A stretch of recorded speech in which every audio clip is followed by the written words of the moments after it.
Hello everyone, welcome to cook some magic. तो भाई आज कुक सम मैजिक में मैं आम से एक मज़ेदार सी मिठाई बना के तैयार कर रही हूँ। ये मिठाई खाने में जितनी टेस्टी होती है ना, बनाने में उतनी ही आसान होती है और बहुत ही यम्मी लगती है। तो इससे पहले कि आम का सीज़न चला जाए, आप भी बना डालिए मेरी वीडियो देखकर आम की मज़ेदार सी मिठाई। तो चलिए वीडियो स्टार्ट करते हैं। आम से बढ़िया सी मिठाई बनाने के लिए यहाँ मैंने एक आम लिया है और ये मैंने नारियल लिया है, ताजा वाला जो आता है ना, बस वही वाला नारियल। तो ये हमने पूरा नारियल लिया है, आधा ये है और आधा पीस और है मेरे पास में। तो पहले हम क्या करेंगे, पहले हम नारियल की गरी निकाल के तैयार करते हैं। तो पहले अच्छे से ना नारियल को ऐसे तोड़ लेते हैं बढ़िया तरीके से। बस इसको अच्छे से तोड़ के इसकी गरियां निकाल लेते हैं।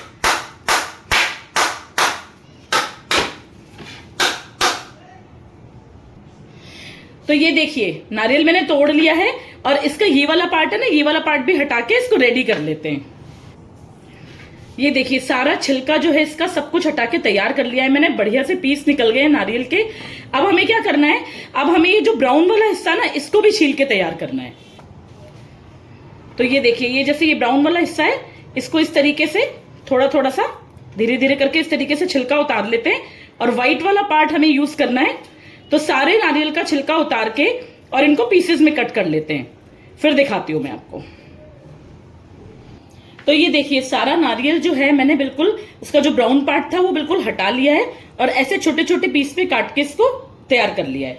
अब हम इसको एक जार में डालेंगे, मिक्सी के जार में, और इसको ग्राइंड करेंगे। ये देखिए बस इस तरीके से सारा नारियल मिक्सी के जार में डाल देते हैं। यहाँ मैंने ना ये फ्रेश नारियल यूज किया है। अगर आपके पास फ्रेश नारियल नहीं हो तो आप डेसिकेटेड कोकोनट आता है वो भी यूज कर सकते हो। लेकिन फ्रेश नारियल यूज करने के फायदे क्या है कि ये जो फ्रेश नारियल है ना, ये बिल्कुल मतलब ना जूसी जूसी सा टेक्सचर होता है इसका और इसकी अपनी मिठास होती है इसमें, तो इससे रिजल्ट्स बहुत बेटर आएंगे। तो मैं ये रिकमेंड करूंगी आपको कि आप फ्रेश यूज करो, अदरवाइज आप डेसिकेटेड भी कर सकते हो। तो इसको आप ग्राइंड कर लेते हैं। ये देखिए नारियल को मैंने अच्छे से ग्राइंड कर लिया है और अच्छा सा बिल्कुल फर्स्ट क्लास तरीके से ना ये ग्राइंड हो चुका है। बिल्कुल पेस्ट नहीं होता है इसका, इस तरीके का भुरभुरा टेक्सचर ही आता है। और इसको ग्राइंड करने में मैंने एक बूंद भी पानी का यूज नहीं किया है। तो पानी का यूज आप बिल्कुल भी ना करें, नहीं तो मिठाई का खराब होने का डर है। चलिए इस सारे नारियल को अब इस प्लेट में निकाल लेते हैं। बस बढ़िया तरीके से सारा स्क्रैप करके। और देखिए कितना सारा, मतलब एक नारियल मैंने लिया था तो कितना सारा नारियल ग्राइंड होके एकदम बढ़िया सा तैयार हो गया है। तो काफी सारी हमारी मिठाई बनके तैयार होगी। अभी मैं दिखाती हूँ आपको, जब मिठाई पूरी प्रिपेयर हो जाएगी तब मैं बताऊंगी आपको। चलिए ये देखिए अब हम क्या करेंगे, नारियल हमारा रेडी हो चुका है। अब हम ना इस आम को छील के और अच्छे से काट के तैयार करेंगे। तो ये आम जो है ना, आपको अच्छा बड़ा सा लेना है, बल्कि सा आम होता है ना, बस उस तरीके का लेना है। और कोशिश करना कि बिल्कुल पका हुआ आम ही लो। तो उससे क्या होगा कि पके हुए आम में अच्छी मिठास होती है, तो हमें चीनी की जरूरत बहुत कम पड़ेगी। तो इस तरीके से सारा आम छील के और इसको काट के पीसेस में अच्छे से रेडी कर लेते हैं। तो ये देखिए सारा आम मैंने काट के अच्छे से सारा गूदा निकाल लिया है इसका। अब हम क्या करेंगे, इसको भी हम एक मिक्सी के जार में डालते हैं। इसको हमें ग्राइंड करना है। तो ये सारा मैंगो जो है मिक्सी के जार में डाल देते हैं, बिल्कुल जितना भी है। ये देखिए बस इस तरीके से। इसके बाद यहां मैंने लिए हैं ये इलायची के दाने, 2 से 3 इलायची है। अच्छी खुशबू और अच्छे टेस्ट के लिए ये जरूर से डालें, इसको स्किप ना करें। लेकिन हाँ, अगर आप इलायची नहीं पसंद करते हो तो आप केसर का भी यूज कर सकते हो। तो दोनों में से एक भी चीज आप जरूर से डालें। अब यहां मैंने ली है चीनी। चीनी में डालूंगी सिर्फ 3 चम्मच, क्योंकि जैसे मैंने आपको पहले भी बताया था कि मैंगो है वो भी बहुत मीठा है, मैंने टेस्ट किया है। और जो ये नारियल है ये भी बहुत फ्रेश है, एकदम जूसी है, और नारियल की भी अपनी एक मिठास होती है। तो वो सारी चीजें मिलके इसको बैलेंस करेंगी, तो हमें चीनी की ज्यादा जरूरत नहीं है। अब हम क्या करेंगे, इसकी प्यूरी बना लेते हैं। ये देखिए मैंगो प्यूरी भी हमारी बनके अच्छे से रेडी है। अब इन दोनों चीजों को रखते हैं साइड पे, सामान हमारा तैयार हो चुका है। अब चलते हैं गैस की तरफ। तो यहाँ देखिए, यहाँ मैंने ये पैन लिया है। अब पहले हम क्या करेंगे, सारा नारियल इसमें डाल देते हैं और इस नारियल को हमें 2 से 3 मिनट तक भूनना है। इससे ज्यादा नहीं भूनना है, थोड़ा सा इसका ड्राई टेक्सचर हो जाए, बस इतने भर तक। इस बात का खास ध्यान रखें, वरना ये जो नारियल है ना, ये जल जाएगा। तो जलने से पहले ही आप इसको मतलब गैस को बंद कर दें। और एक चीज और है, कंटिन्यूस इसको छोड़े नहीं, थोड़ा थोड़ा सा ना इसको स्टर करते रहें, क्योंकि अगर ये एक ही जगह छोड़ दिया ना तो ये नीचे से बिल्कुल चिपक जाएगा, जला हुआ स्मेल आएगा और बिल्कुल भी अच्छी मिठाई आपकी बनके तैयार नहीं हुईगी। सारा फ्लेवर जो है गड़बड़ हो जाएगा सब, इसलिए बिल्कुल भी इसको छोड़ना नहीं है। ऐसे चलाते चलाते इसको 2 से 3 मिनट तक ऐसे भून लेना है। तो इसको करती हूँ रेडी, फिर दिखाती हूँ मैं आपको। तो ये देखिए नारियल हमारा अच्छे से भुन के तैयार हो गया है, बिल्कुल सूखा सूखा सा हो गया है एकदम। अब इस टाइम पे हम इसमें डालेंगे ये मैंगो प्यूरी, ये आम जो हमने पीस के तैयार किया था ना ग्राइंड करके, बस ये डाल देते हैं इसमें सारा जितना भी है बिल्कुल बढ़िया तरीके से, और इसको अच्छे से मिक्स कर लेते हैं। बस बिल्कुल एकदम मिक्सअप हो जाना चाहिए ये, बस इस तरीके से। ये देखो बहुत ही बढ़िया टेस्टी मजेदार सी मिठाई बनके तैयार होती है। तो इस समय मैंगो भी सीजन में है और फ्रेश कोकोनट भी मिल ही जाता है हर जगह, कहीं भी जहां भी आप ट्राई करोगे तो दोनों चीज अवेलेबल हैं। तो इस मिठाई को जरूर से बनाइएगा देख के, वरना मैंगो का सीजन चला जाएगा और आप हाथ मलते रह जाएंगे। तो जरूर बनाना मेरी वीडियो देख के, और मुझे कमेंट करके बताना कि मिठाई कैसी लगी आपको। तो इसको अच्छे से मिक्स कर लेती हूँ बढ़िया तरीके से।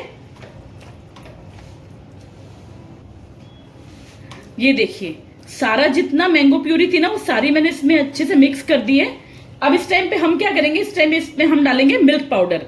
तो ये मिल्क पाउडर जो है मैंने ये 1/4 कटोरी के आसपास लिया है, या यूं समझो कि जितनी हमने चीनी ली थी ना 3 चम्मच, 3 बड़े चम्मच, बस उतना ही मिल्क पाउडर लेना है। और अगर मिल्क पाउडर नहीं है आपके पास तो आप मावे का भी यूज कर सकते हो। तो मैंने यहाँ आज मिल्क पाउडर का यूज किया है, बहुत अच्छा सा टेस्ट आएगा इससे। तो इसको भी अच्छे से मिक्स कर लेती हूँ, और इसको हमें 4 से 5 मिनट ना इसी तरह कुक करना है मैंगो के साथ, नारियल को और मिल्क पाउडर को, या मतलब जैसे ये जब कढ़ाई छोड़ने लग जाए ना तब तक, ये भी कह सकते हो आप। बाकी 5 मिनट में ये अच्छे से रेडी होके तैयार हो जाएगा, बिल्कुल फर्स्ट क्लास रेडी हो जाएगा। तो इसको अच्छे से कुक करती हूँ और फिर दिखाती हूँ आपको 5 मिनट के बाद। तो ये देखिए ये सारा जितना भी हमने मिक्स तैयार किया था ये अच्छे से कुक हो चुका है, और ये पैन भी छोड़ने लग गया है, देखो बिल्कुल भी स्टिक नहीं कर रहा है। तो मेरा अंदाजा था कि शायद मुझे 5 मिनट लगेंगे, मैंने आपको 5 ही मिनट बताया था, लेकिन मुझे इसको कुक करते हुए 8 मिनट हो चुके हैं। तो डिपेंड करता है आम किस क्वालिटी का है, नारियल कितना आपने भूना है उस हिसाब से। तो बस आपको ये देखना है कि पैन छोड़ दे बस मिक्स। तो ये बिल्कुल रेडी है इस समय। अब हम क्या करेंगे, हम इसको गैस को कर देते हैं बंद और इस मिक्स को ठंडा होने देते हैं, फिर बनाते हैं इसकी मजेदार सी मिठाई। ये देखिए मिक्स हमारा सारा ठंडा हो चुका है बढ़िया तरीके से। तो आज इस मिक्स से हम बनाएंगे बढ़िया से लड्डू आम के। आप चाहो तो इसकी बर्फी भी बना सकते हो, बर्फी भी इसकी बहुत ही बढ़िया बनके तैयार होती है। बस कुछ नहीं करना है, इसको एक ट्रे में सेट कर देना है और 4 से 5 घंटे के लिए छोड़ देना है। बहुत ही अच्छी, बहुत टेस्टी, अमेजिंग बर्फी बनके तैयार होती है। लेकिन आज हम बनाएंगे लड्डू। तो बस इस तरीके से इसका एक छोटा छोटा सा पोर्शन लेके, और बस थोड़ा थोड़ा सा पीस जो साइज अपने हिसाब से एडजस्ट कर सकते हो, हल्का हल्का सा गोल गोल घुमा के बस ऐसे लड्डू बनाने। बहुत इजीली बन जाते हैं इसके लड्डू, क्योंकि ये जो मिक्सचर है हमारा अच्छे से कुक हुआ हुआ है। इस लड्डू को बनाने के बाद हम क्या करेंगे, यहाँ मैंने थोड़ा सा एक डेसिकेटेड कोकोनट लिया है, बस इसमें इस तरीके से करके इसको रोल कर देंगे ताकि ये दिखने में बहुत ही खूबसूरत लगे। बस ये देखिए लग रहे हैं ना सुंदर। तो इसको रख देते हैं साइड पे, और सारे लड्डू इसी तरीके से तैयार कर लेती हूँ। तो ये देखिए सारे लड्डू बनके तैयार हो गए हैं। इनको मैंने पिस्ता से गार्निश किया है, कोकोनट में रोल किया है, और दिखने में लग रहे हैं ना कितने सुंदर, बिल्कुल मार्केट से भी बढ़िया, इतनी किफायती, घर में बिल्कुल कम पैसों में तैयार। तो इससे पहले कि आम का सीजन चला जाए आप भी बना डालिए आम के लड्डू। और मेरा वीडियो अगर आपको पसंद आए तो प्लीज लाइक शेयर करना और कमेंट करके जरूर से बताना मुझे कि आपने ये लड्डू घर में ट्राई करे हैं या आपको मेरी वीडियो कैसी लगी। कमेंट जरूर करना, मेरे चैनल को सब्सक्राइब करना। मिलते हैं नेक्स्ट वीडियो में। Thank you so much. Cook some magic.